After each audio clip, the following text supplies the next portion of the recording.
Hi, my name is Annie Fliss, and I'm the Resident Director of the Georgetown Madrid program. In this video on the Spanish academic system, I will begin to address fundamental differences between the two educational approaches.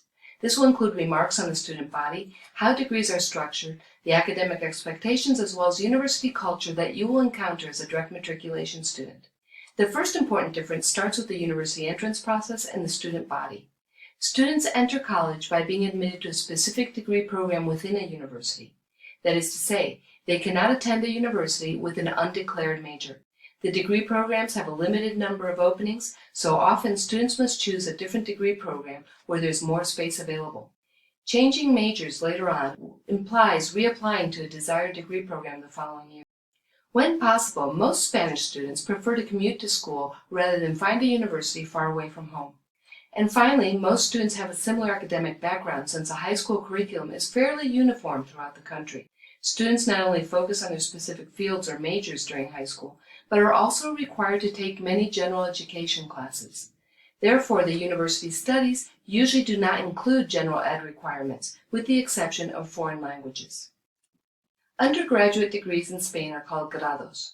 Similar to the States, undergraduate study in Spain usually lasts about 4 years. Each grado or major consists of a plan de estudios, a sequenced curriculum where specific classes are offered in a given year. An average course load is 5 to 7 classes per semester. If there are many enrolled students in a specific major, they will be divided into groups or sections, and each one will be assigned their own specific schedule. Often these groups do not change from year to year.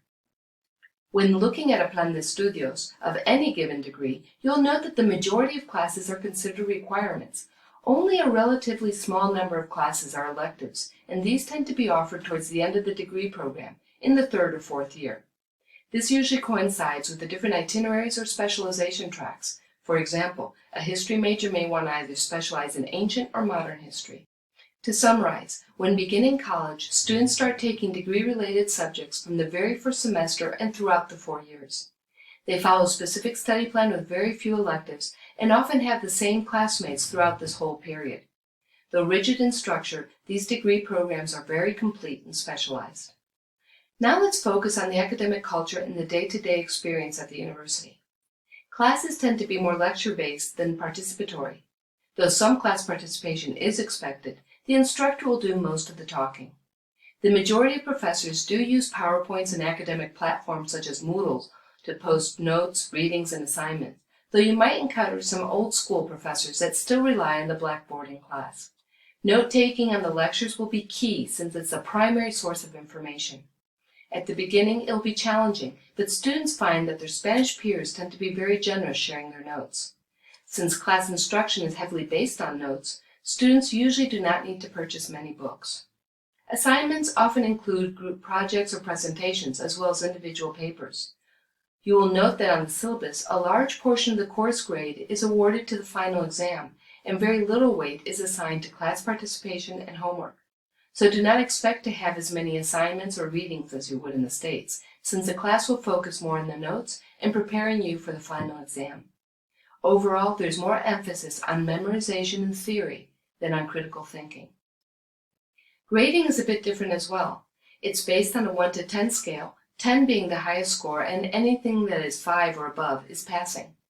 Professors usually do not apply class curves, and there's not much grade inflation in Spain, so it's normal to see students receive a 5 or even fail a class. The professor-student relationship really depends on each individual professor, but usually there's not as many email exchanges between the two as there would be in the States, and it's up to the student to take the initiative in the communication. Most professors are open to having foreign students in their classes, especially thanks to the implementation of the Erasmus Student Exchange, a student mobility program among European countries. They know that you come from a different academic system and will help guide you on ways to supplement any academic gaps you might have so you can excel in class. Academic accommodations are given at the university if documented. However, they may not be the same ones offered to a student in the States. Campus life and extracurricular activities are different from the States as well. There are many clubs and cultural activities as well as sports offered. However, college sports do not have the same importance in Spain as in the States. The good news is that there are many intramural sports that students can join for the fun of playing and are not usually very competitive. Generally speaking, there is less pressure for students to join these university-organized activities. In part, it is because most students are commuters and do not feel the need to belong to the campus culture. Other students are more involved in events organized by their university dorms or by their specific schools. This could very well be one of the reasons why most students' identification with the alma mater is not as strong as in the States. This is manifested in the lack of interest for university merchandising such as t-shirts, or in the fact that alumni clubs are not nearly as active. So while the notion of university community does exist, it is a bit looser than back home. Most students socialize with their peers from their class groups. The school cafeteria is a popular place for both students and professors alike, and taking a morning coffee break is the norm. You'll rarely see university employees or professors take coffees to their desk, since the social aspect is very important in the Spanish culture. During the program orientation in Spain, you will learn more aspects of the academic system and how to embrace these differences during your semester abroad. And remember, learning to navigate the Spanish academic culture is, in addition to learning the language, one of the most valuable parts of the experience of being a direct matriculation student. You'll be challenged, but this will help you develop new skills and acquire more flexibility to adapt to new situations. You also learn to appreciate the differences, both abroad and back home. So we hope these tips will help you on your study abroad experience, and I urge you to see the remaining tutorials. And if you have more questions, please contact your OG advisor and review the different websites and resources posted.